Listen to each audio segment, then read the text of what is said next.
Ačiū labai ir tikrai dėkoju už galimybę jau ne pirmus metus dalyvauti šiame prasmingame nuotoliniame renginyje.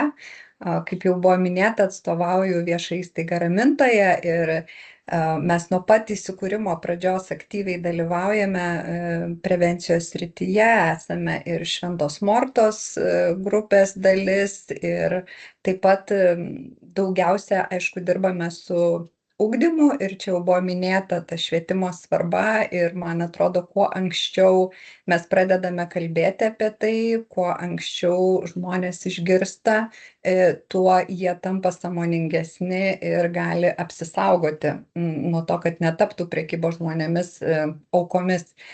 Tai daugiausia, aišku, kaip jau ir mano pranešimo pavadinimas sako, mūsų toks pagrindinis dėmesys yra nukreiptas į jaunimą.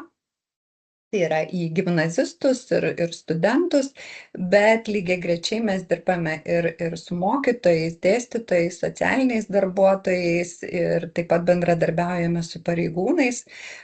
Kasmet organizuojame spalio mėnesį kartu su Vidaus reikalų ministerija ir Lietuvos policijos departamentu tokią kasmetinę konferenciją ES kovos prieš prekybą žmonėmis dienai paminėti, kur tikrai susirenka apie 100 įvairiausių specialistų, ekspertų, pareigūnų iš visos Lietuvos ir ta jau konferencija tampa tokia tradicinė, tai aš tikrai labai noriu tuo pasidžiaugti.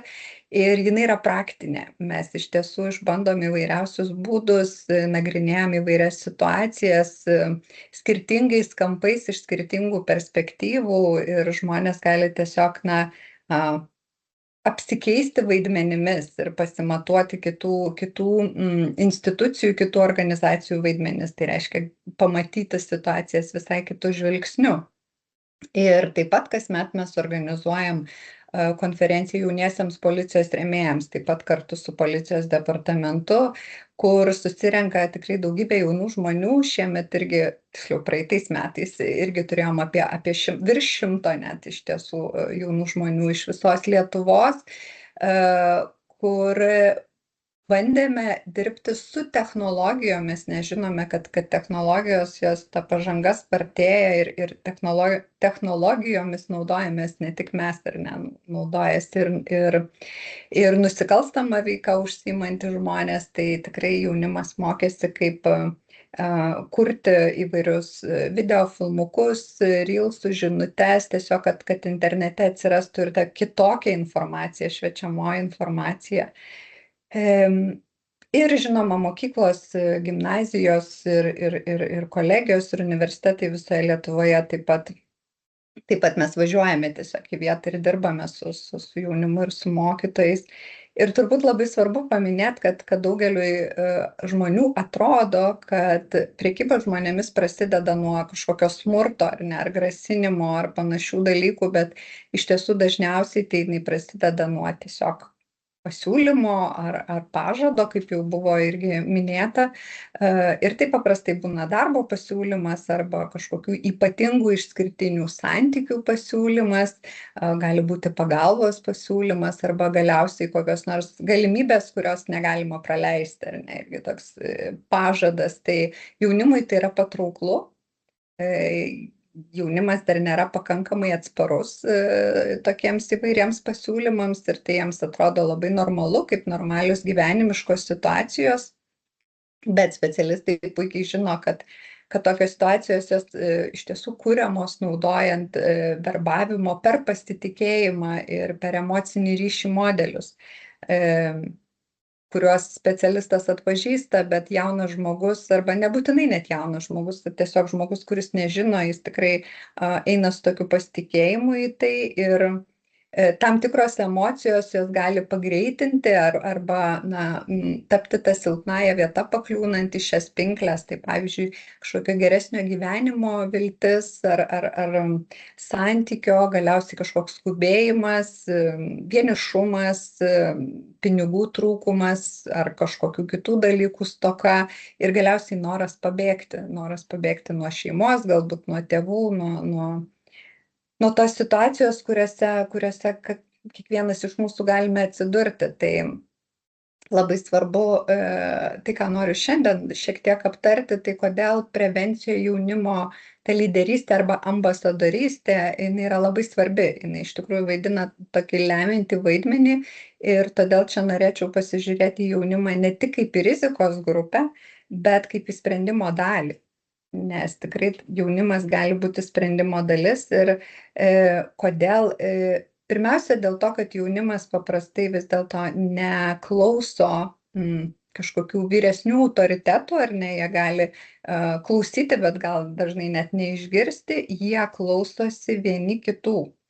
Ir tarptautinė praktika rodo, kad tikrai pasiteisina būdai, kurie kalba jaunimui suprantama kalba.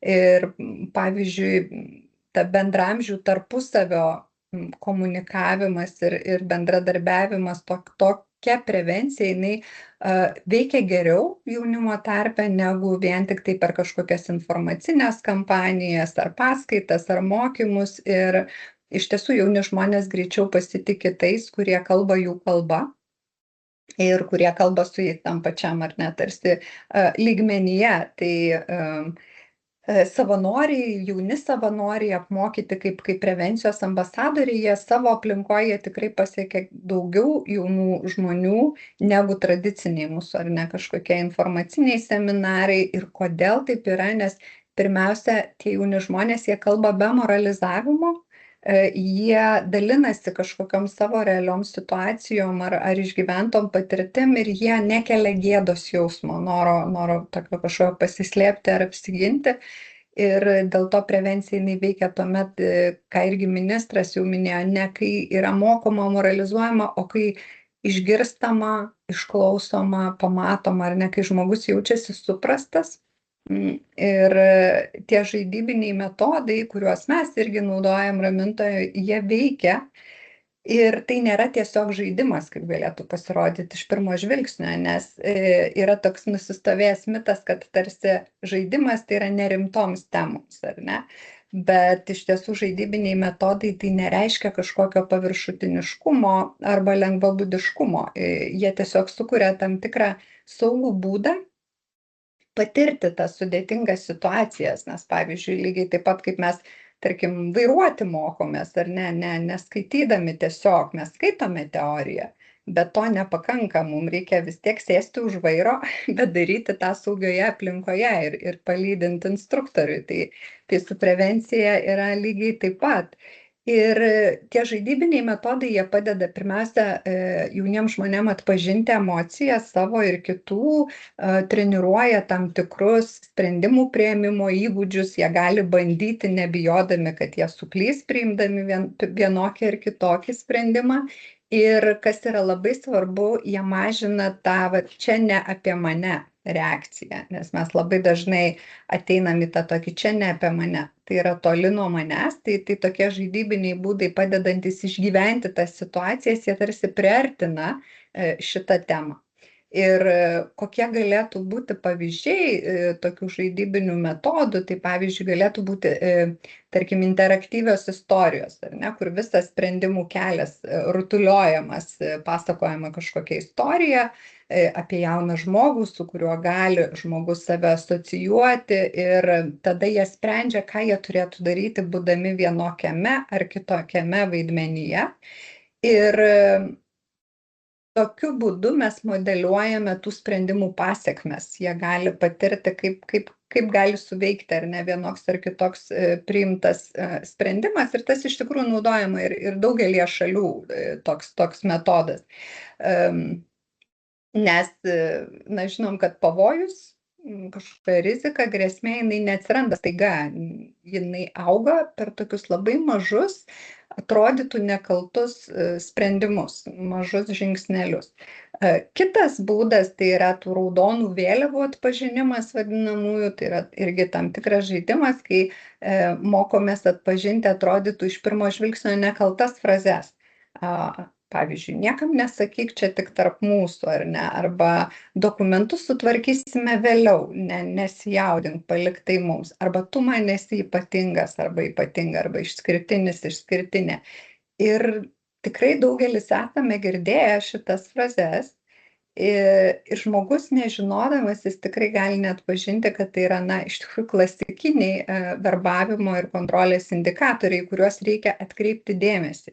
Nes tai yra labai svarbu. Ir tai, kad mes atpažįstame, dar nereiškia, kad mes jau kaltiname kažkuo, ar ne, mes tiesiog pastebime tas raudonas vėliavėlės. Ir kitas dalykas, atpažinimas, jisai suteikia galimybę sustoti, padaryti pauzę, apmąstyti, nepaskubėti. Tai leidžia nepriimti kažkokių skubotų sprendimų.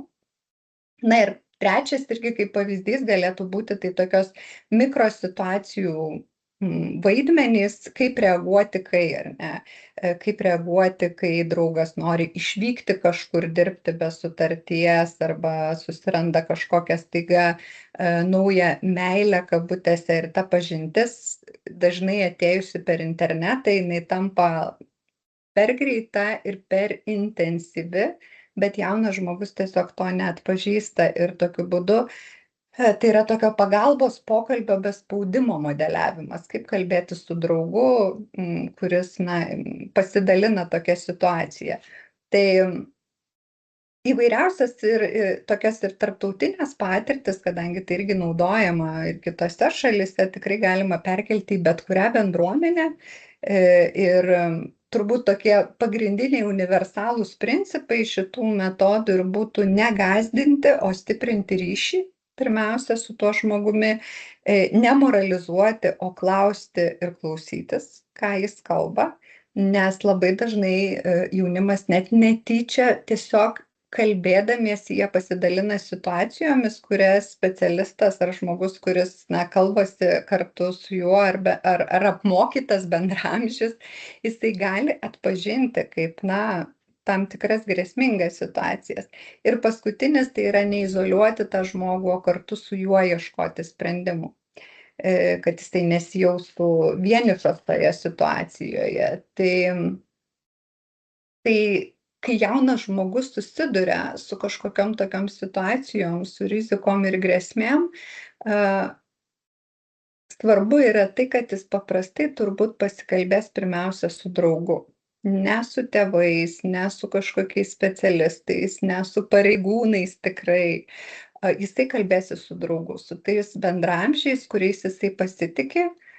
Ir todėl tie jaunieji ambasadoriai, jie yra tokie svarbus. Nes tai yra žmonės, kurie gali išklausyti, išgirsti, atpažinti, pastebėti ir netgi suteikti tam tikrą pirminę pagalbą, kalbantis su tuo bendraamžiu savo ar ne draugu, padedant irgi atpažinti jam tas tokias sudėtingas situacijas. Vėliau jau aišku labai svarbu, kad tas žmogus žinotų, kad jis apskritai gali kreiptis pagalbos, tai vėlgi tas informacijos suteikimas apie tai ir kad žinotų, į ką kreiptis. Tai tiesiog, kad žinotų, kokios organizacijos dirba su kokiais klausimais ir dėl to ta informacija irgi labai svarbu, kad būtų ir kad tie jaunieji ambasadoriai, mūsų tas jaunimas aktyvus, jie tikrai ją žinotų. Nes iš tiesų tai tikrai prevencija jinai prasideda ne nuo kažkokių struktūrų ar sistemų, jinai prasideda nuo paprasto, nuoširdaus atviro santykio kūrimo.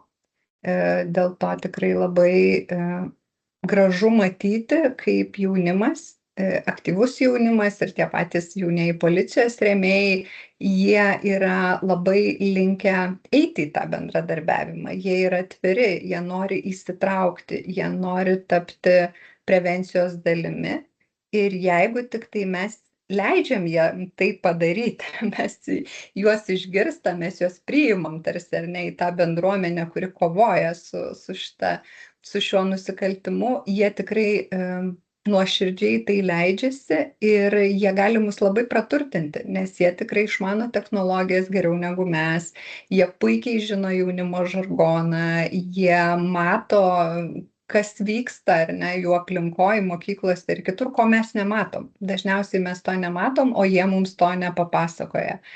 Tai tikrai manau, kad jaunimas tai yra tas toks labai didelis potencialas pagalboje, dirbant su ypač prevencijos srityje, kurią mes tikrai galėtume pasitelkti. Ačiū labai ir gražaus tolesnio renginio.